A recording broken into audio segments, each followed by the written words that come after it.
So much for my second fight. It was a rushed one. About a month ago I stepped off the plane after maybe 3 months out of Muay, and I was out of shape, 84 kilograms. And the first thing Pinong says to me is, "You fight on the next show." And the weight, 76 kilos. So my initial plan, which was to ease myself into things gradually, slowly build up the volume, take some time to acclimate to the heat and drop the weight. Well, it didn't work out so much, so straight into 2 days and 3 to 5 PTs a week. So the training regimen for this fight was much more intense, more quickly than I wanted. So the twice a day consisted of in the morning pads, bag work, knees, teeps, followed by a 1 hour PT every day or two.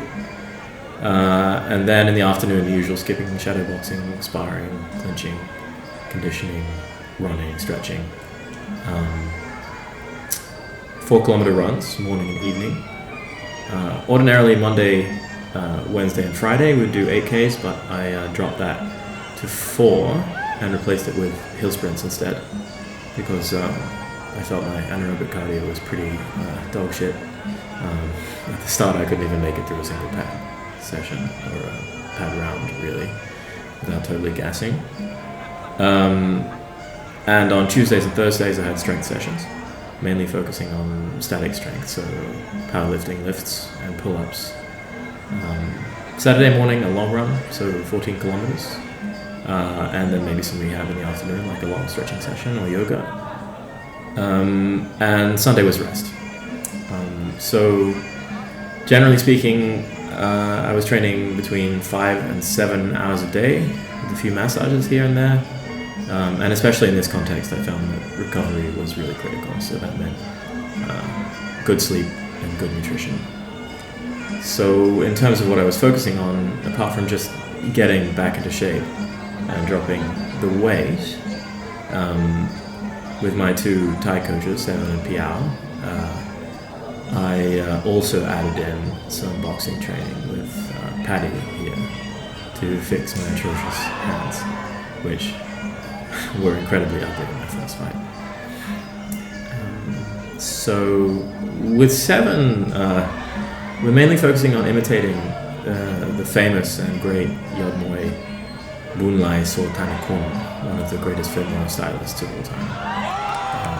And Seven seemed to think that he and I had similar style, similar bodies, kind of very few shots, but crisp and powerful, and a very solid and planted style.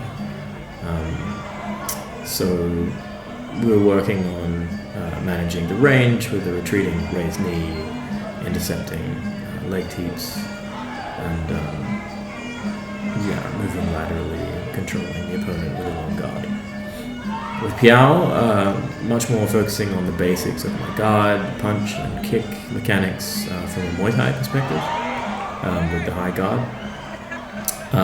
And some fun sessions of him kicking me with no shin guard, and me kicking him with no shin guard, with the toe either flexed or not, to show when you impact correctly with the shin when flexed, that more bone is exposed, and to do it with no shin guard so that we could feel, how it felt when it was correct.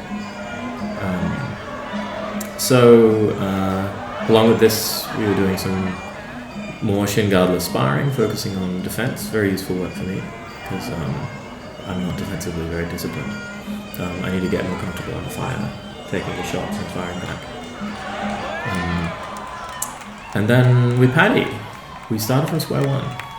My boxing is very bad, and so I was pleased to work on just punches, the most basic things. So from a boxing perspective, hanging the shoulders down and just firing punches, straight punches, hooks, just the basics. This is stuff that I desperately needed, and I think bore fruit in the fight. So Paddy's very big on repetition and mastery of the basics, and And this focus on fundamentals is actually my style, so I found it very valuable. And with his eyes, we smoothed out a lot of unnecessary bunching and tension in my shoulders and elbows, and found a little bit more flow in combinations. So the sprints were also very useful, not just because displacing the usual 8-kilometer runs meant less of a toll on my body, and the sprints themselves meant better aerobic cardio, or anaerobic cardio I should say, but also because my Achilles tendons were giving me a lot of pain, and had been for several months prior.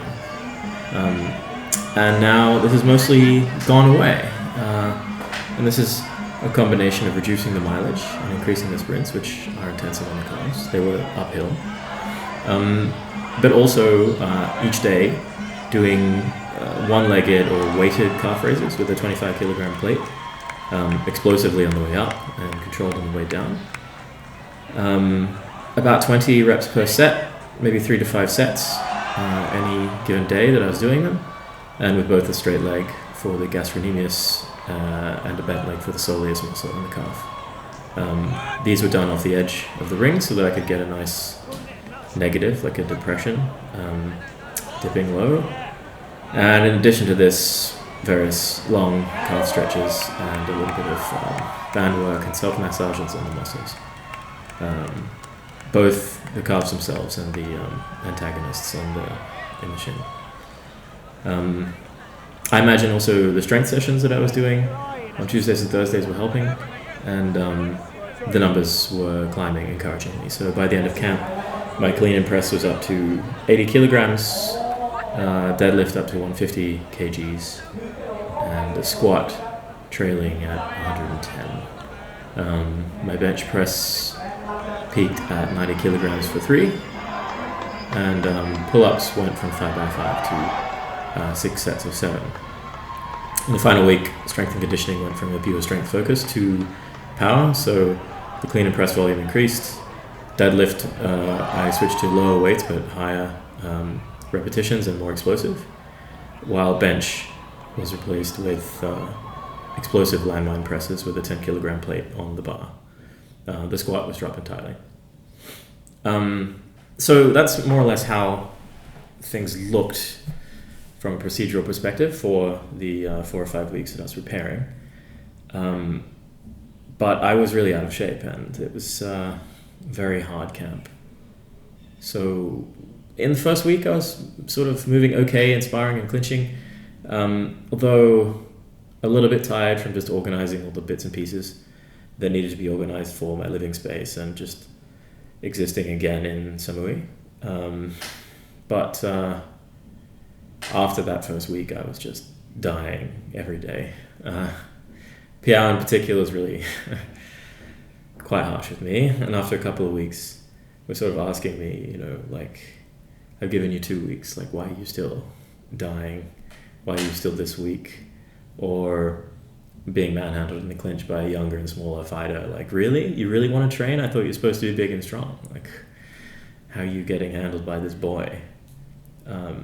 All the coaches were laughing about the extent to which I was dying every training session, but I just like to remind them that each time I died, I came back again the next day a little stronger. And the truth is that being harsh with you is the coach's way of toughening you up. It's part of the process, and it comes from a place of care. They don't treat you that harsh unless you show them that you're worth giving a shit about. So that I kept in the back of my mind, and it's gratifying. And the truth is that if you do stand up to the punishment and you come out and you give a good fight performance on the other side, they love you for that. But it must be admitted that it's demoralizing to be depleted all the time, and to constantly have the feeling that due to fatigue, you can't demonstrate or practice the level of skill that you're capable of.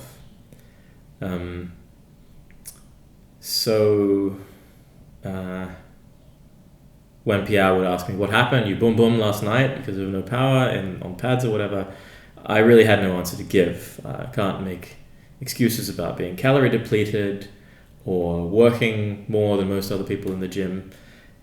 All that really misses the point. Because the truth is that you just have to sit in the fatigue and learn how to cope with it and perform.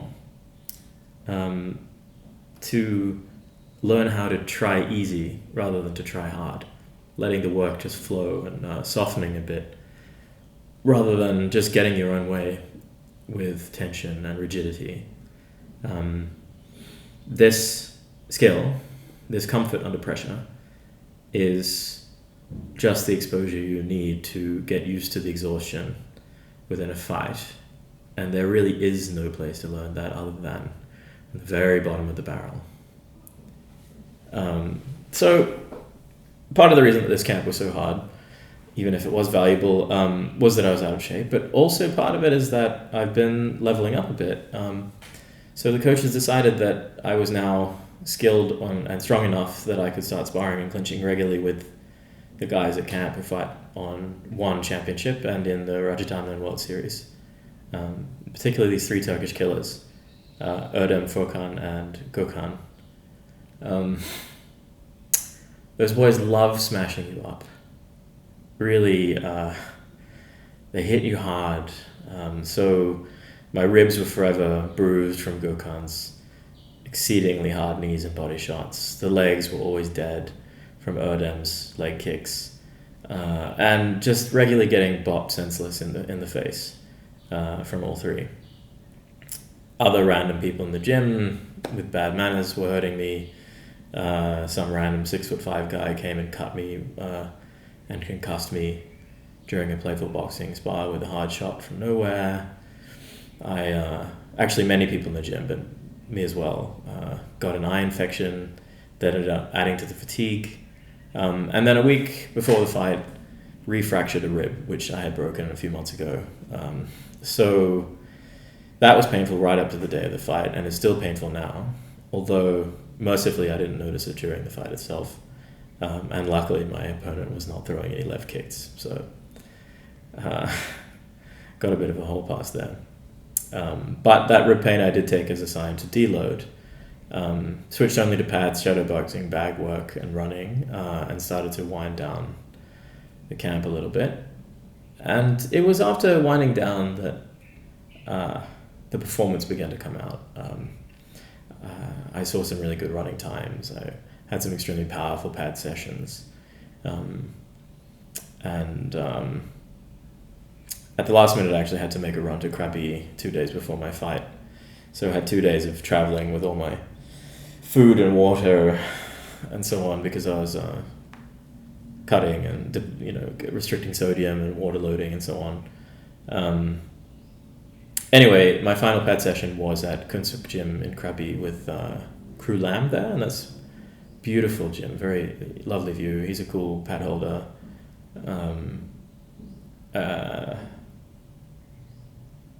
Anyway, in short, it was an abbreviated and injury-riddled and generally exhausting preparation for this fight. Although the water cut at the end was actually very easy. 3 kilos went pretty straightforwardly in the week leading up to the final day, and then 2 kilos in the sweatsuit. Actually, I overshot by a further kilo accidentally. So, I was able to have a nice dinner instead of just going to bed hungry and thirsty. And after weighing in the following day at 75 kilograms, carb loaded heavily up to 80 plus kilos. So I think that contributed to a significant strength and weight advantage relative to my opponent. So thanks to James Nicol, my nutritionist, whose steady hand on the tiller steered me in the right direction on this one. So then there's mindset. At some point in the weeks leading up to the fight, Pinong, the promoter here at Lamai Muay Thai, showed me some photos of my opponent. And this added a bit of extra urgency to my preparation because, the pictures were of a younger and fitter, much more in-shape version of the guy that I actually faced and he looked tough. Like, he really looked like he could take some shots. So I really didn't know anything about him except that he was Thai, heavy set, and generally much more experienced than I was. So I was a little bit afraid. I confess it was a more emotionally charged entry to this fight than the previous one. Although there was a slight relief at on the weigh-ins when I saw the guy in person and realized that he was actually a little bit flabby, but still keenly aware that he had dozens more fights than I did. So as I was waiting in the seat, ready to go up into the ring on fight night, these things were definitely playing on my nerves. Although after a few moments reflection, the fear was replaced by happiness, because the truth is, you have to reflect that when you're sitting in that seat about to go into the ring, that you are exactly where you have chosen to be. And not everybody gets that opportunity. So that was nice. And then, once I was actually inside the ring, I felt pretty locked in. The other piece, of course, was that his child was there. His young, cute son came up and took photos with us. And for a moment, I felt a little bit sad to have beaten up a guy in front of his kid, but then I suppose it was him or me. At any rate, there were some nerves walking into the ring. And I think it shows in my Muay crew, which was a little bit wobbly and imprecise relative to how I practiced it. It was more or less the same as the last Muay crew, but with two of the ring ropes. The Garuda, the bird, was replaced with a 9-step with interweaving snake arms, which I got from 7. So, yeah. The fight itself, well, obviously the guy was not as robust as I was expecting him to be. And actually Ralph told me to go pretty easy on the guy, round 1, given that he was a little bit older. And I did this up until like a minute into the fight, when he gave me a very stinging and sharp kick on the left shoulder that left a distinct imprint of his foot on my skin. And thereafter I added a bit of sharpness to my own kicks. And while I was gratified to see that he fell over when I kicked him. So this seems to be becoming a bit of a theme. The last guy also fell over when I low kicked him hard. And I assume this won't keep happening as the level increases, but I guess that just means I have to keep working on my kicking power. But yeah, nice to see that I've got some power there. At any rate, after the first round, it was pretty clear that it wasn't going to last that long. He'd already had 2 8 counts. Yeah, he started doing these Hail Mary jumping attacks because obviously his kicks were not succeeding. I was beginning to check reasonably well. He couldn't really reach me with his punches. When I hit him, they were rattling him, and in addition, my clinch was superior. I think I probably needed to be a bit freer in throwing knees. I needed to cross space better entering with boxing. There are plenty of things, in fact, that I could do better, but I dropped him with kicks, I dropped him with a stiff jab. And so dominating him in most dimensions, but particularly in raw power, I guess he realized he needed some kind of Hail Mary and came for flying elbows, which I punished with a hard right kick to the guts. Anyway, he folded and I got the KO. He was holding onto his nuts on the ground, but I think he just didn't want to keep fighting.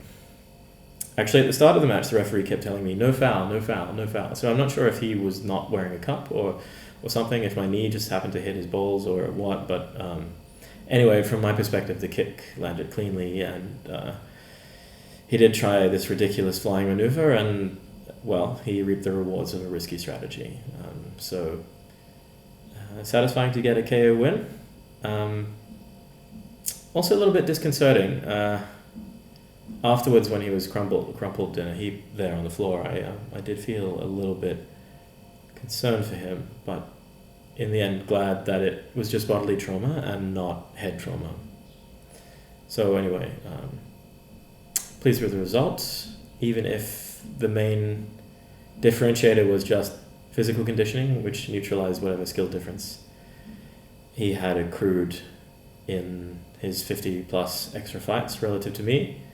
But encouraging to go in with such a seasoned veteran and realize that he still had plenty of openings to exploit.